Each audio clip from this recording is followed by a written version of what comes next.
जरायम की दुनिया में नाम कमाने वाले अपराधियों के बाहुबल का सियासत की सीढ़ियां चढ़ने का इतिहास पुराना रहा है। सत्ता के लिए बाहुबली अपराधियों के सामने नेताओं का नतमस्तक हो जाना कोई हैरानगी की बात नहीं है, क्योंकि राजनीति खेल ही कुछ ऐसा है जिसमें रिश्ते वक्त की नजाकत से बनते हैं। यूपी के पूर्वांचल से कई ऐसे बाहुबली निकल कर सामने आए हैं जिनके नाम का सिक्का लंबे समय तक चलता रहा। पूर्वांचल कुख्यात अपराधियों का गढ़ माना जाता है। यूं तो पूर्वांचल से कई नेता आए, लेकिन एक ऐसा नाम इस क्षेत्र से आता है जो अपराध की दुनिया से राजनीति में आकर पूर्वांचल का रॉबिन हुड बन गया। उस बाहुबली नेता का नाम है मुख्तार अंसारी। प्रदेश के बाहुबली नेताओं में मुख्तार अंसारी का नाम पहले पायदान पर है। मुख्तार का जन्म यूपी के गाजीपुर जिले में हुआ था। मुख्तार के बाहुबली बनने की कहानी भी किसी फिल्म से कम नहीं है। पूर्व की सरकारों में विकास की गंगा बहाने की कोशिश की गई तो वहां जमीन कब्जाने को लेकर दो गैंग बन गए। मुख्तार अंसारी के सामने साहिब सिंह गैंग के ब्रजेश सिंह ने अपना अलग गैंग बनाया। ब्रजेश सिंह के साथ मुख्तार की दुश्मनी हो गई थी।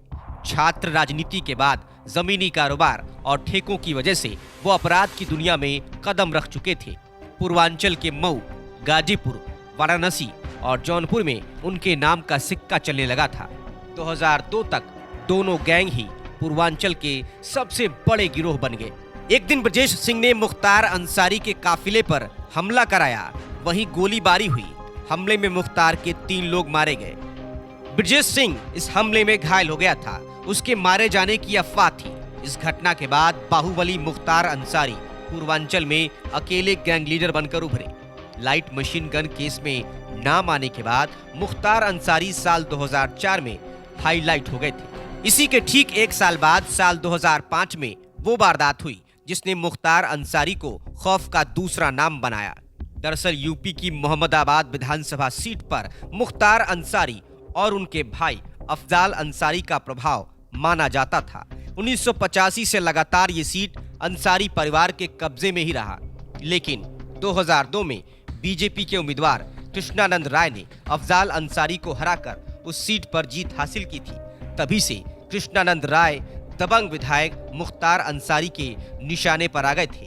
2005 में कृष्णानंद राय की हत्या में मुख्तार अंसारी का नाम सामने आया। मुख्तार अंसारी की कहानी आपराधिक घटनाओं से भरी पड़ी है।